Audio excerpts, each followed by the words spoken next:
Hello Cancer, hello Twin Flames. This is Victoria and today I'm doing a special edition tarot reading for the full moon in Pisces that's coming up on the 20th of September. It's a very powerful time, so I decided to do shorter videos but do individual videos by zodiac sign so you get some guidance for yourself, what's going on with you, with your twin flame counterpart, with your connection, and an oracle card of advice of how best to utilize the energy of this full moon. Let's get started right away. Please remember this is still a general reading, so take what resonates and leave what doesn't. And if it does, please like, share, subscribe, and comment. This really helps me circulate these videos. And thank you for those who have subscribed.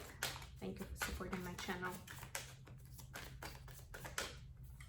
And of course, if this is not your story, you can check out your other placements, any of the Sun, Moon, Rising, or Venus, and you can check out the placements of your divine counterpart. All right. Page of Cups, energy on the bottom of the deck. And let's get some clarifications. So to me it reads, I'm actually kind of like with all that water, I'm seeing this new level of emotions that this moon is bringing in. That's actually one of the things that when the moon cycles and the full moon is bringing up with us, right? We're getting more sensitive, more vulnerable to what is going on around. And this is definitely going to be the case. But I also sense that it's a great time to work on your throat chakra to enable you to speak your truth. Maybe to clear the air, either with your twin flame or just anybody else in your life where some clarity is needed. And of course, since you are a Cancer, that there is a clear connection between Cancer and the moon. And yeah, so this is, I would say it's this especially powerful time for water signs and for Cancer specifically. So let's see. Okay, so for the connection, please give me, thank you. I have a lot of wands and swords. Bottom of the deck, 8 of Pentacles. Yeah, put in some work, but I would say like the inner work or spiritual work for enabling your throat chakra. Or if you don't do chakra work, that hurt. If you don't do chakra work, if you feel like you do have some blockages in, speaking your truth, in being honest and how you feel about anything at all that you feel is important, that you may use whatever techniques are working for you to clear out those blocks or to work through them, to transmute that energy, that fear. Yeah, I mean, at the end of the day, it's fear, right? Of speaking your truth, of speaking up. Okay, so for you, Cancer, we've got King of Wands and 4 of Swords, clarified by 10 of Pentacles. Wow, it's actually a very cool energy. So I'm getting here that, well, first of all, yeah, that time for meditation, for prayer, at least for having enough restful time during this full moon is super important, because you will find it especially powerful time to connect with your, and I'm getting for you to get connected with your ancestors and to ask for their help. And this is also about family to me here. So connection to the family, but more like, up the line towards your ancestors. Starting with parents and grandparents, and just calling the ancestors. Living or dead, it doesn't matter. It's more about how you kind of call in to the family tree, right? To your roots, to help you navigate your way at this time. To give you some guidance, to give extra strength, whatever you feel you need at this time in your journey, you can ask for their assistance. It's beautiful. For your person, we've got 8 of Wands, clarified by 7 of Pentacles. Yeah, so definitely some communication is due, and your person knows that in order for you to develop this connection, to stay on good terms, if not move it forward, at least to stay on good terms, some communication is due. some information, some kind of exchange of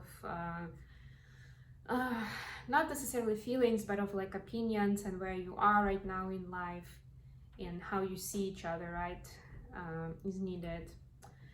I'm feeling a bit of a struggle here so it looks like, I mean, it's natural, right? They have some blockages in throat chakra as well.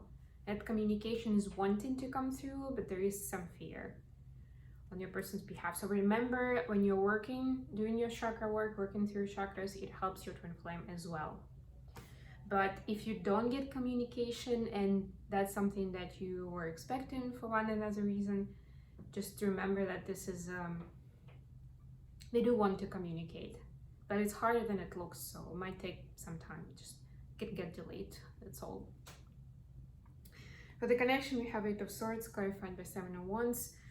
So there is a sense of a defensive energy right now. You could be coming from a good place.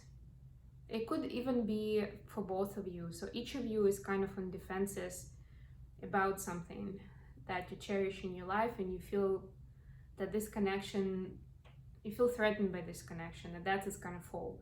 It can be anything. It can be lifestyle, you know, like I like staying up late and or like working at night. How is it gonna happen with the two of us? Or I have these friends that I know my person is not gonna like. How's that gonna? But you know they're my friends. Maybe the person has already said something about them, and you're like, but they're my friends, and I need to stand my ground. So it's very important to stick to your boundaries, to keep the communication healthy with your twin flame, right? And yes, sometimes it means defending what is dear and near to your heart, but be careful not to go too far with that. And give yourself, I know from my own experience, it can be tricky to tell the difference between, you know, keeping healthy boundaries and kind of pushing way too hard or being stubborn in your energy. So just do a little check of, you know, whether it's one or another. Don't go too far. Even if you are in your truth, you can go too far with it. That's what I'm saying. So it's not a black and white situation. It's a little more difficult than that, but yeah, don't get yourself stuck in that Eight of Swords because of it, because that's already self-sabotage, where you will be denying yourself happiness that you deserve here. Okay, let's pull an oracle card for you. We have the Observer, 49 or 13. Another number 13, I'm getting a lot of 13s today from oracles.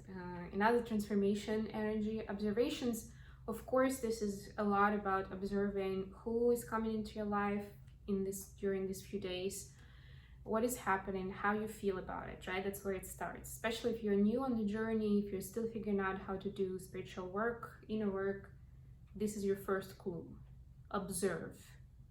Observe and notice how it makes you feel. Whatever is happening, whatever comes your way.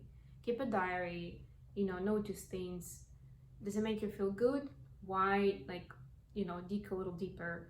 Dig even deeper if something is bothering you, it doesn't feel right, because it might be pointing you to important inner work that you need to do. Or maybe some opportunities that you could have fear of because it's big, it's unknown, it's outside of your comfort zone. That's the whole point, right? So work on that heart chakra, on that throat chakra if you have a chance. And of course, ask your ancestors for help. I hope this has been useful for Gemini. Thanks for staying with me, and I'll talk to you later, guys. Bye. Oh, I was for Cancer, of course, my Cancerians. Bye.